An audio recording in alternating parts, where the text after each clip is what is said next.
Thank you for listening to Coffee with the Crossing. My name is Cody Most. I'm the media director of the Crossing Fellowship. In today's episode, I'm joined with Jonathan Phillips, the worship and youth pastor, and Eric Most, the lead pastor. We are going to be discussing who we are and why we do what we do. We are super excited to share this with you, so let's jump in.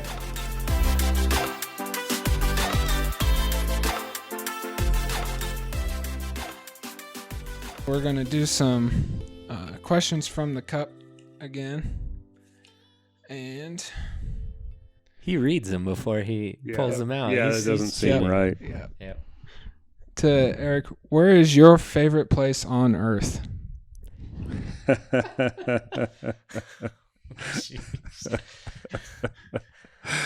Well, I don't know if I have a favorite place on earth, but one of my favorite spots on earth is the place we were just at in Salida, Colorado. It's a place that I was a youth pastor for a couple of years and have just great memories there, great people there. A lot of things I really enjoy doing are there, and so that's a special place for me. We just came back from a 5-day camping trip with 27 people. Yep. It was a very interesting time, but a great time.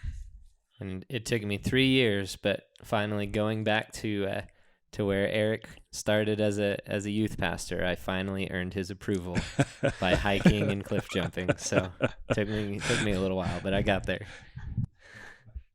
And then, John, what is your, I guess it says, most importantly, what is your favorite coffee? Favorite coffee. All right. So my favorite coffee is INL Coffee Roasters. Not a sponsor yet. But yeah, INL Coffee in Mitchell, Nebraska. It's actually Barry's son and daughter-in-law that roast their own coffee. But I was connected with them outside of Barry. And so that was kind of how I heard about them. And I don't know if there's a better way to explain it, but it is the smoothest coffee I have ever tasted. And fell in love at first sip. So That was smooth. Mm-hmm. Fell in love at first sip. And my question is, what is my favorite food? And I just smoked some awesome ribs on the Traeger the other day, and that was delicious. It was the best thing I've ever eaten, I think. So you're sitting between two pastors, and obviously you're not, because have you noticed how you hold your mic? You're like all over the place there. I don't know. Yeah, if you're listening to this, so Cody, man, he looks like he's in Harry Potter casting a spell. That's pretty much how he holds his mic. It's pretty good. We're gonna have to work on that. This is like the first time I've ever talked into a mic. This is why we put him on electric guitar and not give him a mic on Sunday mornings. I play electric. I run a camera. I don't need a mic. Talking is way outside your comfort zone. Talk about But it. you're doing a good job. That's one of the favorite things that I've noticed about the Crossing is going in depth into like different temperaments, different personalities. It's really interesting to figure out who you are and how God's wired you and how he's wired other people around you. And then we talk about that and then go around and it's really fun to go see other people and go, oh, I know why, or I don't know why you're doing it, but I know kind of a little bit more detail as to why you made that decision or something. And so they're making fun of me because I'm highly introverted and they're not as highly introverted. I'm a slight introvert. You are being stretched here. Very stretched. Yep. Yeah, it's good. So another, I guess that also ties in with what we're going to talk about today on the vision of the Crossing, the mission, and kind of how we carry that out in our method. Because it goes beyond just Sunday mornings, but in rural Nebraska, we are We're a strange church. Yeah, we're a strange church. So if you want to tell us more about the method behind what we do, John. Yeah. So when we were visiting this church before we even came on staff, my wife Sheree and I still have this picture in my phone of one of the slides that Eric preached through, and this quote is just stuck with me because it really is the backbone of everything that we do. But the quote is, when we start focusing, or the day that we start focusing on keeping people that are in the building rather than reaching people that are outside, it's the beginning of the end. And really, that's our entire focus. The day that we begin to let preferences kind of take control or make decisions, the day that we begin to focus or make decisions based off of keeping people happy that are inside or already part of the church, then we automatically are losing our focus and what we're geared for, which is to be a church for everybody, to show them, because Jesus is Jesus for everybody.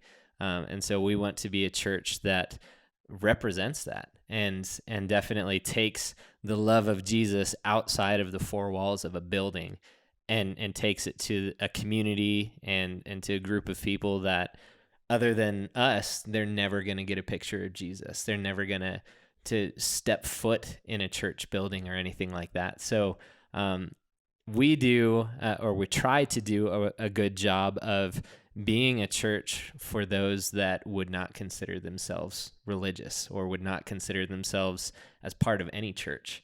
And it's awesome being kind of in the thick of it and getting to see how those decisions and things are made, because we really just view everything through that lens of how can we represent Jesus to these people that are never going to have another picture of Jesus. Yeah. And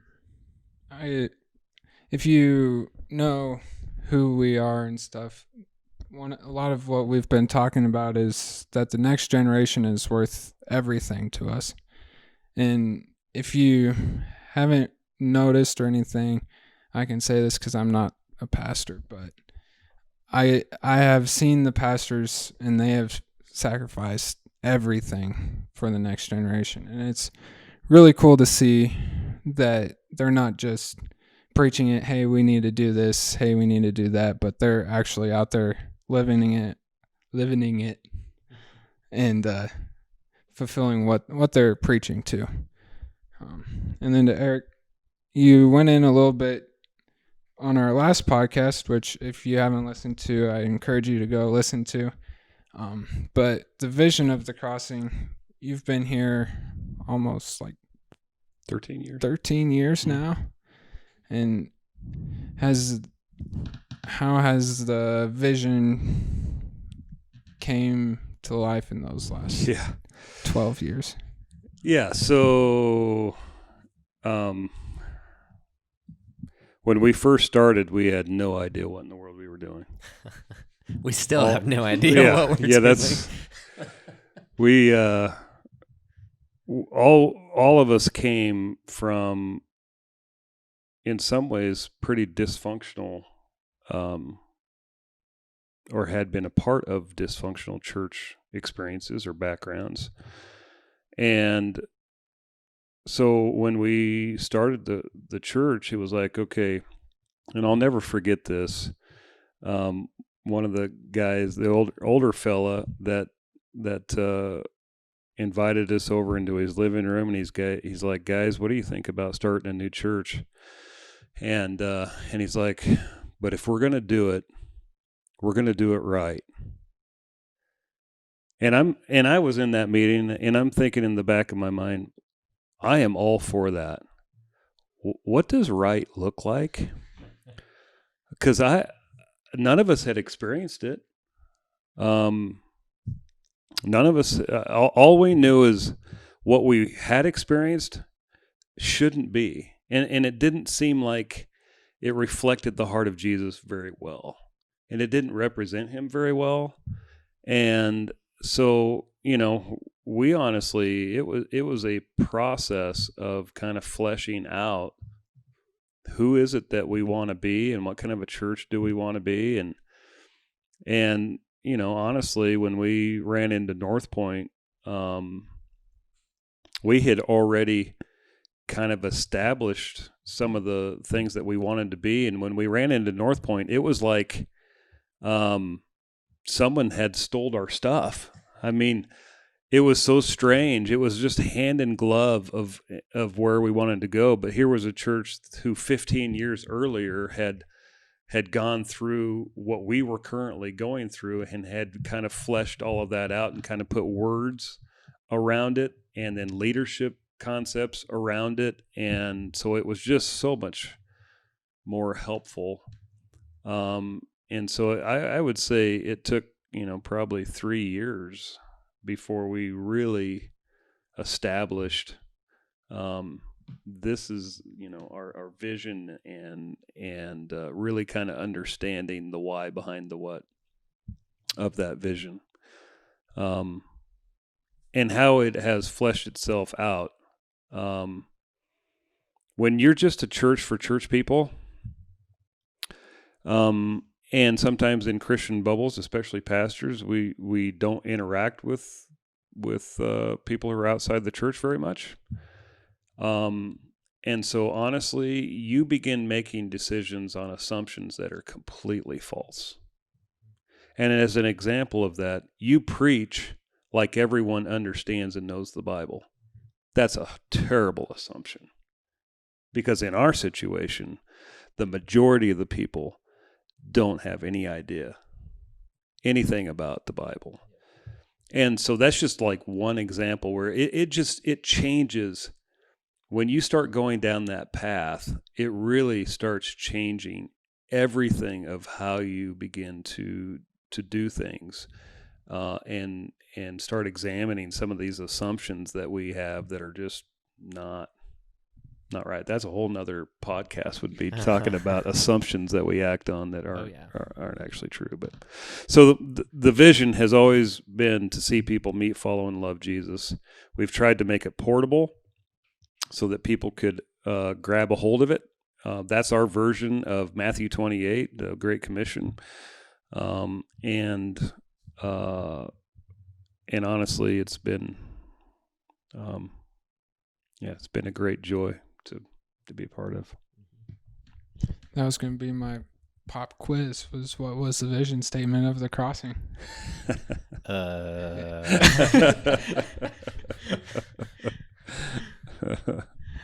It's crazy because I got to grow up in this church, and now I get to help spread after quarantine, going into more of like the online presence and stuff. And so right now we are on the verge of coming out of quarantine. And so what are some things that you learned while we were in quarantine that kind of went with the vision and the mission of the crossing? So I think for me, it's not really something that I learned as much as it was emphasized during quarantine, was that the church doesn't stop when the meeting stops on Sunday morning, which is something that we're all about. And I think we all knew that, but the quarantine and the shutdown and everything just emphasized how important that was. And so one of the things that impacted me the most during quarantine was actually something that you did, Eric, and you shared with us over Zoom meetings with staff, how you just sat down and would text people that were from the church or just people in your contact list, just check and see how they're doing. 'Cause even just doing that is helping people to meet, follow, and love Jesus, and really following that statement. And so realizing that Jesus, when he was alive and on this earth, like he's still alive, but when he was on this earth, he had to change different ways of doing his ministry. And when this happened, we had to change different ways of doing the ministry. but the ministry stayed the same. And so that was something, like I said, I didn't learn, but it definitely was reemphasized to me how important the vision is. And it was just a different way of going about accomplishing that vision and that mission. Yeah. And what about you, Eric? Yeah, I feel like my quarantine was in two halves. Yep. My first half, and it seems kind of strange because I was talking with a pastor who was on vacation from another state that came yesterday in our service, and we were just talking about, I think the thought is, well, geez, we're not having a church gathering at the building, so what are and we can't go and visit anybody, so the pastors are just hanging out at their house doing nothing for a few months. And honestly, from what we were doing before quarantine, it ramped up significantly. And so one of the things I thought was really nice about it was it gave everyone a timeout, and we needed a timeout. Our culture needed a timeout, and really evaluate priorities.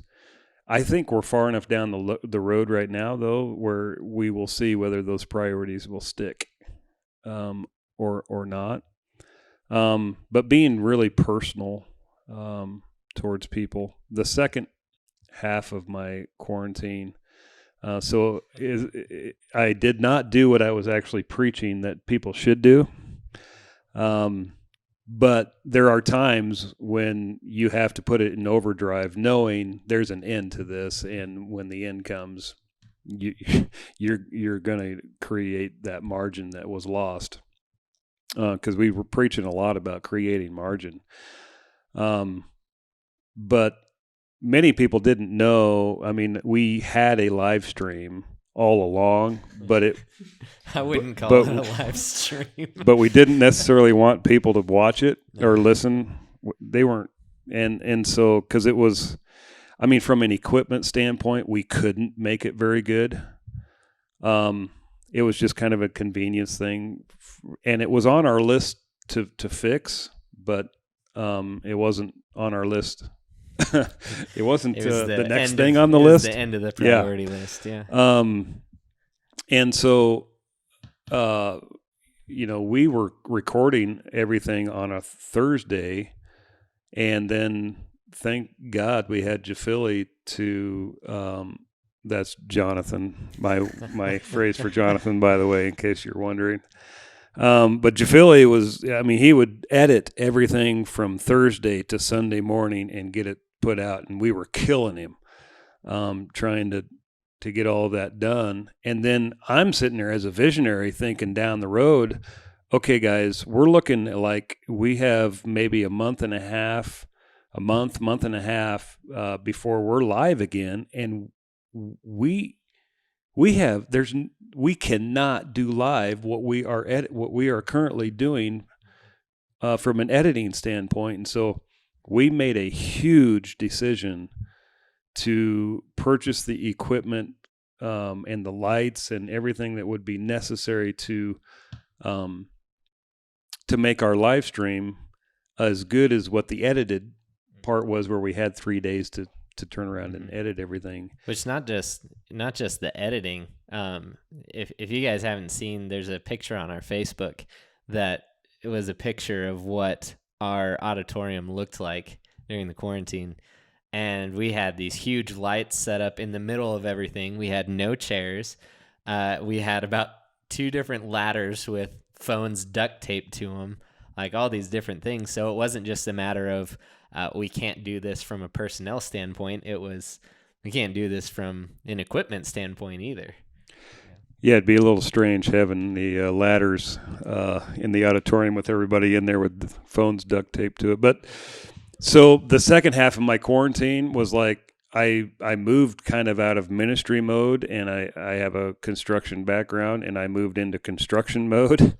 And so honestly, this is the first week I have felt like I get to now switch back into ministry mode, and so I'm happy about that. And shout out to Sun State Productions, not a sponsor yet. Yet. Mike did a phenomenal job with all of our equipment, getting it all set up, and it's just insane what all he was able to get accomplished for us. Thing that I learned in quarantine, I guess with that goes with the vision and mission, is that the church unknowingly launched a whole bunch of other churches online, and not that anybody can really be in person there, but they can watch it online. I think I calculated it the second week of quarantine, and it would take one person to go through all of the known churches' sermons for those 2 weeks, once a day for 200 years. It is an insane amount of content that was put out. So, but yeah, thanks for listening to this podcast. Our next one will be more about what our future goals are at the Crossing, and just more of why we do what we do and who we target to do it for. And so thanks for listening. See ya.